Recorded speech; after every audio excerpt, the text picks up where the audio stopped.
I'm Major Gus LaFontaine. And I'm Sergeant Jesse Elboab. We're trying something new for the Kentucky Army National Guard. We want to tell the stories of the Kentucky Army National Guard through a medium of podcasts. Typically, you've seen the work of the public affairs staff of the Kentucky Army National Guard on social media, in the Bluegrass Guard magazine, or on our website. With this podcast, we want you to hear the voices that make up the Kentucky Army National Guard. So join us today as we explore a story that placed Kentucky Guardsmen on the front lines of a national story. And I think that was the general perception of everyone there, was that this was something new and different for the U.S. soldier in recent memory. And nothing had been used in that quantity since World War II, when the Germans were using V rockets against the Allies. Missiles rained down and we kind of hunkered down. I just remember doing a lot of work in a short amount of time. This is an NBC News special report.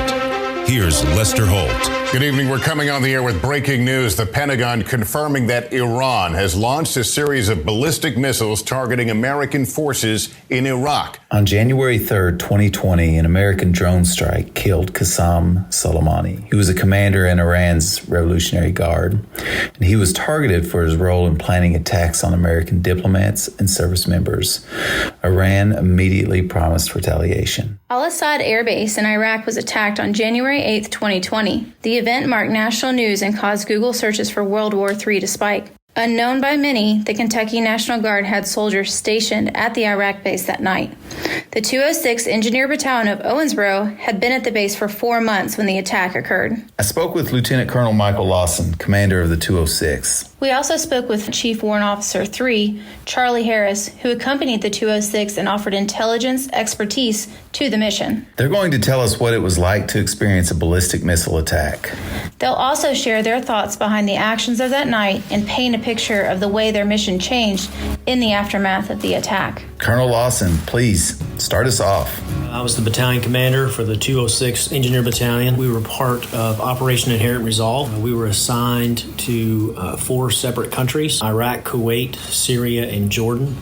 And we provided route clearance, so combat engineer support, as well as horizontal and vertical engineer support to the CENTCOM commander. Give us some background knowledge on who made up your formation and what your mission was. We were comprised units from North Carolina, South Carolina, Louisiana, North Dakota, and of course, Kentucky. So it was a good mixture of the American population, but the soldiers from Kentucky were the headquarters piece and understood their mission was to supervise and track all of the construction and route clearance stuff that was going on for OIR. You said the 206 supported operations across Kuwait, Iraq, Syria, and Jordan. How are you organized across that space? Tell us more about your specific mission. We had soldiers at 18 different bases across those 4 separate countries, and we provided vertical and horizontal support. We did a lot of refurbishing of barracks, a lot of building of roads that were on the bases, runway repair,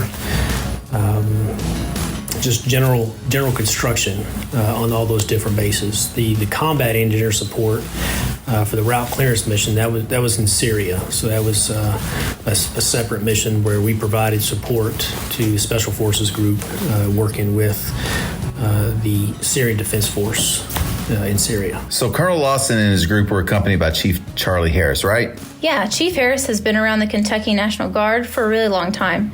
Many of us in the Guard know him for his annual intel briefs or have met him as he's briefed us before leaving for deployment. Most will recall Mr. Harris for his tall stature, expressive voice, and affable personality.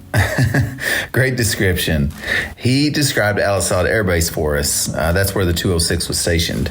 Asad Airbase, there of course were air assets there. The base existed really because of its runway and supporting structure. So there were all kinds of air assets there. It was a very active base, and I think a very sort of prepared base or established base. You know, there were DFACs and some paved roads, CHUs for soldiers to live in. So it was like a little city. It was a functioning little city with a mayor's cell and had some amenities amenities like a USO and even a ping pong table, and I thought had a good vibe to it. It was an interesting time to be a guardsman. The op tempo had dramatically slowed by 2019, and many of the veterans that served during the height of Operation Enduring Freedom or Operation Iraqi Freedom had either retired or they made up the minority of many of the formations in the Kentucky National Guard. And when we were serving around the world, we often played a support role.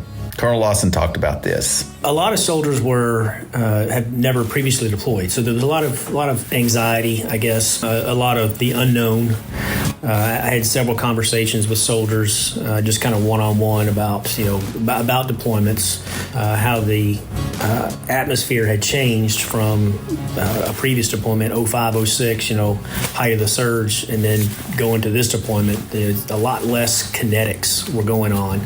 We were restricted to base. We couldn't really leave base because the Iraqis government said that's our jobs to go out and fight ISIS. So we just supported that piece of that. So we basically stayed on all the bases where we were. So did Colonel Lawson talk about how they found out about the death of Solomoni?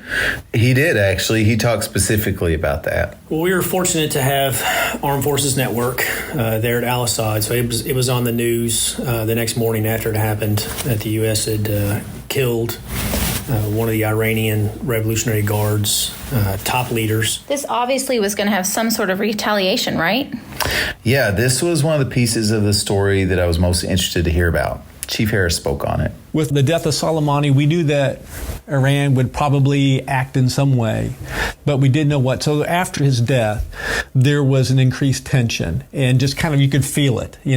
What are they going to do, and how can we be ready for it to mitigate loss of life? So what were the troops' thoughts about it? Well, there's all kinds of talk. There's sitting in the chow hall. There's all kinds of talk about what the U.S. should do and how the world should react. But that's just individual perspectives. The strategic importance of taking that person for future attacks was important strategically for the United States. But this being such an elevated person, someone high in the Iranian government, sure, we thought, there's definitely a possibility, but that's all we really thought about. What was going on at the base at this time? Do you remember the night of the attack? Did you guys expect an attack? So about 18:30 that night, we got a message over Merc Chat saying that the base is going to go to wearing all of our PPE and we're going to sleep in the bunkers. We had recently had a new regimental support group take over, like the base defense stuff, and they were kind of quick to jump on reporting. It's not a very pleasant area of the world, and a lot of people hate that the U.S. is there. So I thought this was another overreaction from the RSG on what we should be doing that night. Because that's really interesting. It's easy to comprehend that they wouldn't necessarily expect a ballistic missile attack. There was a moment, though, when they knew it was a possibility. Colonel Lawson and Chief Harris described that realization, and they also described the actions that followed. I talked to a couple of colleagues that were there, and they kind of pulled me in to a secure room and said, hey, this is what we got, and kind of changed my mind about the posture that we were going to have that night. When it came to that particular day and during the evening, and we knew that perhaps that there would be missiles fired at the base, then I think for me anyway, the tension just really rose. As I was leaving the Base Defense Operations Center, I noticed a lot of the vehicles were leaving the base. All the MRAPs were leaving, helicopters, planes, everything was leaving. So I'm trying to figure out what's going on. I go talk to another colleague, and they talked about a potential missile attack being imminent that night. So I went back and talked to Lieutenant Colonel Garland and said, what's your all's plan? And he was leaving his soldiers in the towers in the roving QRF for response in case of a ground attack. but he was taking his soldiers off post and going to set up a tactical assembly area several kilometers away. He said, "You're welcome to go with us if you want." I said, "Give me about 15 minutes and I'll let you know." So I went back to my headquarters, pulled my staff together and said, "All right, we've got a couple different courses of action we need to think about." After I told everybody what was going on, I said, "We can get in our vehicles and get in the convoy with the infantry, or we can stay here." And it was about 50-50 as far as recommendations to go or stay. But the risk that was in traveling outside the base, I felt was greater than the security measures that we had on the base. We had no up-armored vehicles. We had light-skinned Humvees, dump trucks. So if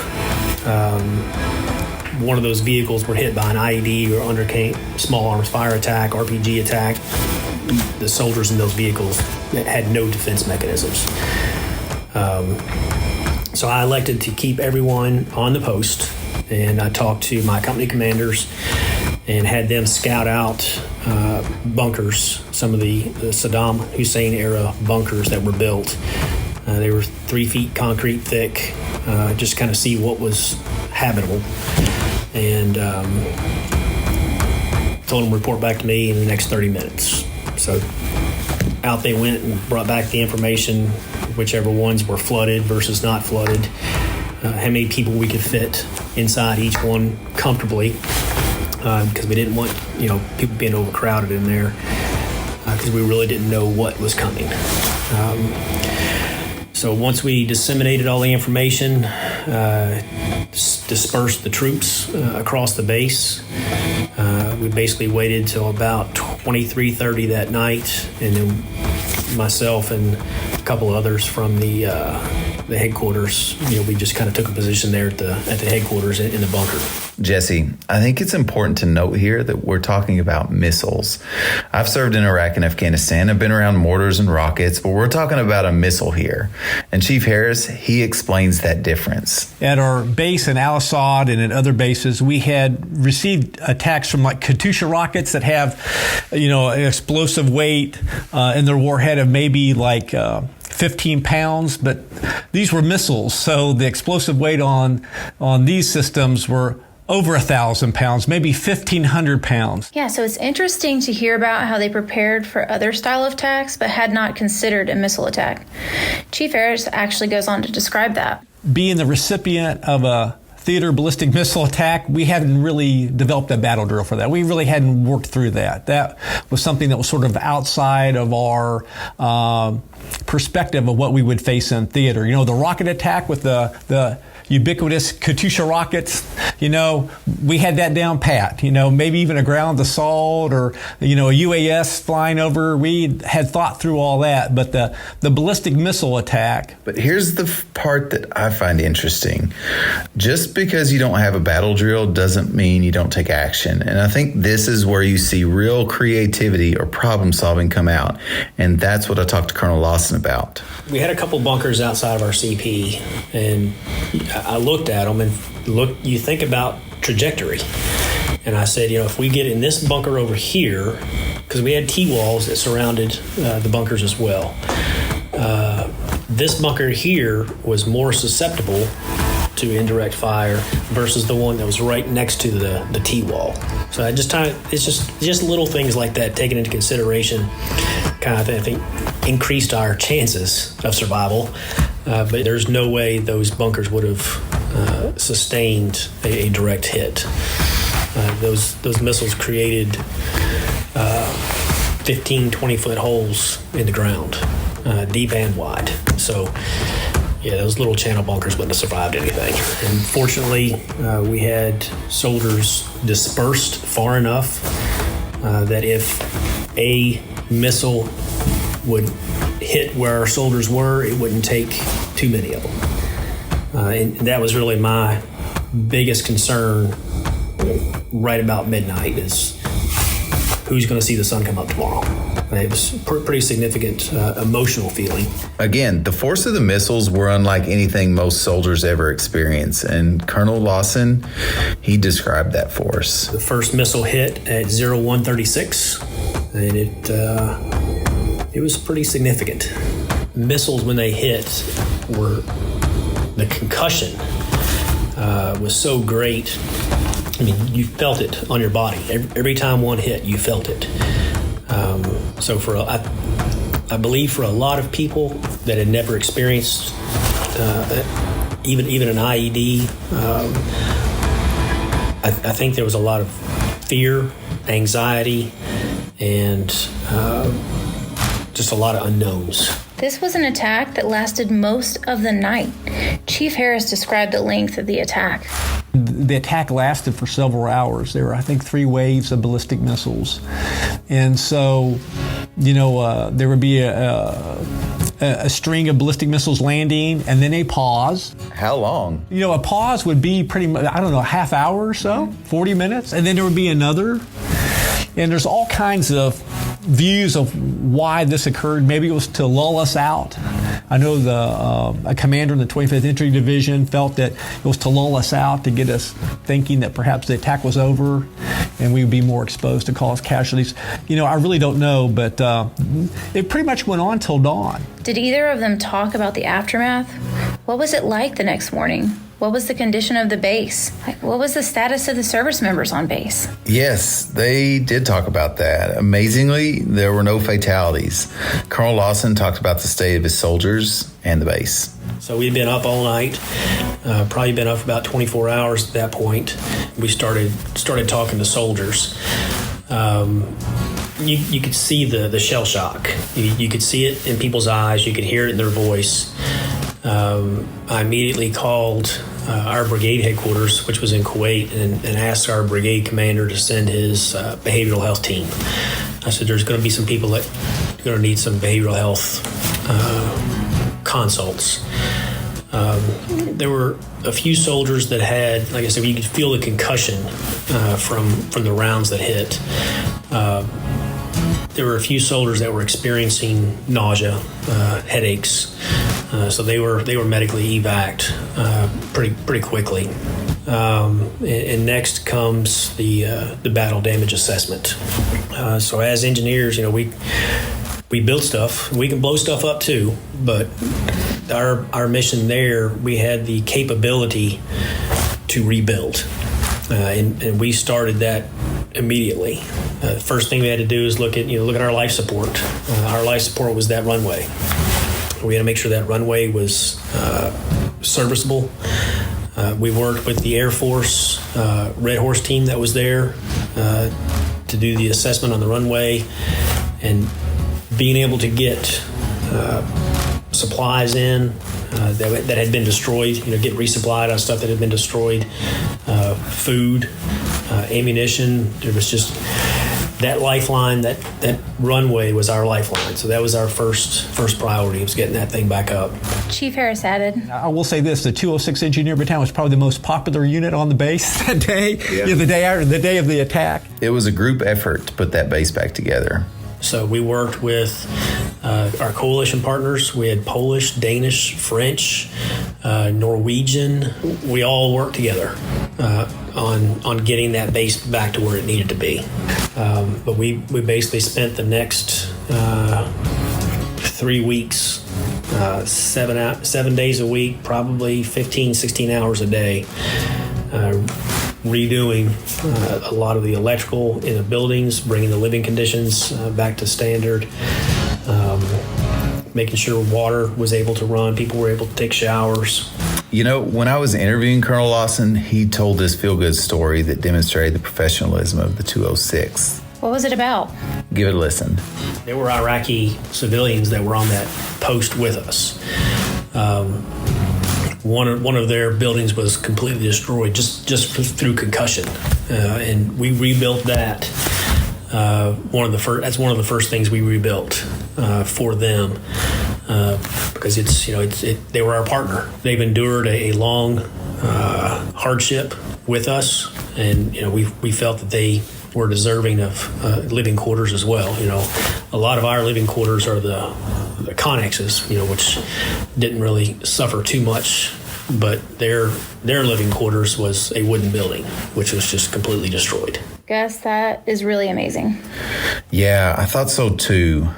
Eventually, the base did return to normal, but it took a lot of hard work from the 206. Soldiers worked a lot of hours, a lot of days, and we're very proud of the work that they did getting that back. It was pretty interesting. We had a lot of friends on the base after the missile attack, because if someone needed a building built, they needed it rewired, new plumbing, whatever, they were like, "Hey, we need this done. We're not sure where we are on your priority list," but luckily we had enough soldiers there. We were able to divvy out electrical, plumbing, carpentry work to pretty much anyone that needed it that was on base. It's amazing to think that this event that's affecting the whole world and could lead to something very bad, we had Kentucky Guardsmen right there on the battlefield. Agreed. It really was an unprecedented attack that could have progressed badly. And that's one of the last things Chief Harris shared, that he was sharing the historical significance of such an attack. My overall experience of it was that this was just absolutely unprecedented. American soldiers receiving missiles.